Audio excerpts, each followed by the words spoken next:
Allô. Oui, bonjour. Oui, bonjour honorable. Oui, Oui, c'est Rossignol Conan, le correspondant du Patriote dans la région du Cavalier. comment vous appelez? Oui, Rossignol Conan. Oui. Voilà, je vous appelle pour la désignation du Premier ministre pour conduire les élections au niveau du RHDP. Oui.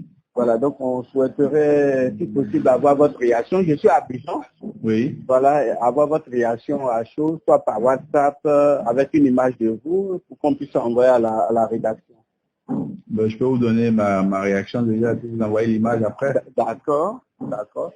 Alors donc, alors honorable, le Premier ministre Amadou Gon Coulibaly a été désigné Oui. par consensus pour être le candidat du RHDP. Quelles sont vos impressions? Écoutez, je crois que dans la vision du président de la République, c'était de constituer une équipe. Et qu'à la tête de cette équipe-là, on ait un chef. L'unanimité s'est faite autour de quelqu'un qui a été le confident, le collaborateur le plus proche du président Alassane Ouattara. C'est en même temps quelqu'un qui connaît les dossiers du pays. Et je crois qu'il faut inscrire la Côte d'Ivoire dans une nouvelle vision. Et le Premier ministre Amadou Gon incarne la personne qui pourra mieux diriger ce pays vers cette nouvelle vision-là. C'est à la fois un technocrate pour avoir occupé des fonctions dans le privé comme le BNET. Il a été un élu de proximité pour avoir été maire de la commune de Korogo. Il a été député, il a été ministre, il a été secrétaire général du gouvernement. Et enfin, il est actuellement Premier ministre. Donc, c'est l'aboutissement d'un parcours bien accompli, d'une loyauté à un homme, à une vision également. Voilà.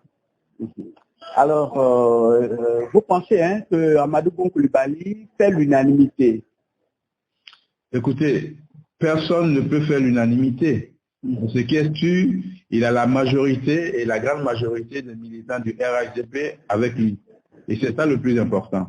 Nous devons constituer une équipe autour de lui. Nous sommes prêts à constituer cette équipe-là. Nous sommes prêts pour les batailles les plus importantes. Vous savez, les élections, c'est dans 7 mois. 7 mois, c'est pas 7 ans. Hein?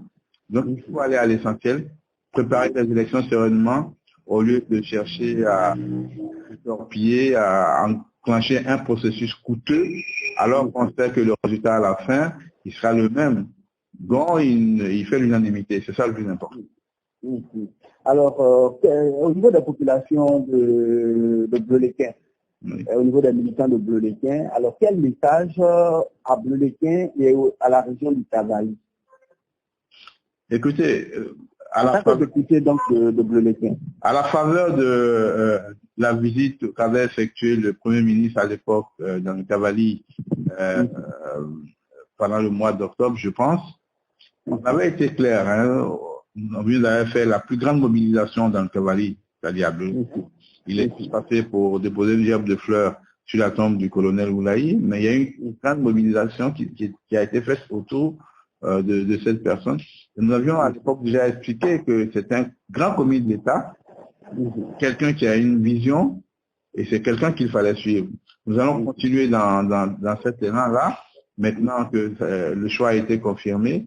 Nous allons exhorter la population qui nous a fait confiance à continuer à nous faire confiance, tout bord confondu, à inscrire le choix du président Alassane Ouattara dans l'intérêt de la Côte d'Ivoire, donc dans l'intérêt de la population de la Côte d'Ivoire et aussi dans l'intérêt des populations du département de Bleuléquin. Alors, avant de vous laisser partir, il y a également l'enrôlement. L'enrôlement au niveau de Bleuléquin et dans toute la région du Cavalier. Est-ce que vous avez un message particulier relativement à l'enrôlement? Ben, je pense que le ministre de l'administration territoriale a été clair. Hein. Nous sommes dans une phase pilote pour l'instant. Étant entendu que c'est une opération qui va s'étendre, qui va s'éparpiller un peu partout dans toute la Côte d'Ivoire. Donc, sachant raison garder, c'est un projet qui est mené par des spécialistes. Ici, il s'agit de la délivrance de la carte nationale d'identité. Ce processus est un peu différent de l'enrôlement sur les listes électorales. Donc, mais c'est toujours bon pour un citoyen d'avoir sa carte nationale d'identité pour exister dans la République et pour pouvoir faire ses démarches administratives sans souci. Donc, le message que nous envoyons à la population, c'est de savoir raison garder. Comme le ministre de l'administration territoriale l'a promis, il y a un vaste déploiement qui va se faire très bientôt. Donc, alors, on sait, hein, dans le Nord, il y a les cas du Nord qui soutiennent leurs parents à travers donc la délivrance des cartes nationales d'identité. Au niveau de l'Ouest, qu'est-ce que vous préparez? Je l'avais dit avec un de vos confrères récemment, je dis il y a deux choses. Quand un cadre prend son argent pour aider ses parents, ce que nous faisons tous les jours, il n'y a pas lieu de fustiger cela. À partir du moment où on ne prend pas les deniers publics pour le faire, il n'y a pas de condamnation à faire. D'ailleurs, il y a le Blaise Saï, qui est le député maire de Gueyo, qui est du PDCI, qui fait la même chose et qui n'est pas condamné. C'est un acte louable. Nous allons faire la même chose à hauteur de nos moyens. Mais évidemment, moi je suis député, on ne peut pas me taxer de prendre l'argent de l'État pour pouvoir le faire, mais je le ferai à mon niveau. Parce que pour moi, c'est un devoir d'aider nos parents, c'est un devoir d'aider nos parents à exister dans la République, à être des citoyens, parce qu'il ne s'agit pas de naître sur un territoire et de ne pas avoir les documents et de penser qu'on est un citoyen à fond. Donc nous allons le faire également, mais à hauteur de nos moyens. D'accord. En tout cas, merci honorable. Merci beaucoup. Merci beaucoup. Je vais vous communiquer par SMS mon numéro WhatsApp pour la photo. D'accord. Je suis avec M. Zoué Raphaël. Ah d'accord, Zoué. Je le salue. D'accord, d'accord. Merci bien. Ok, merci honorable. Au revoir.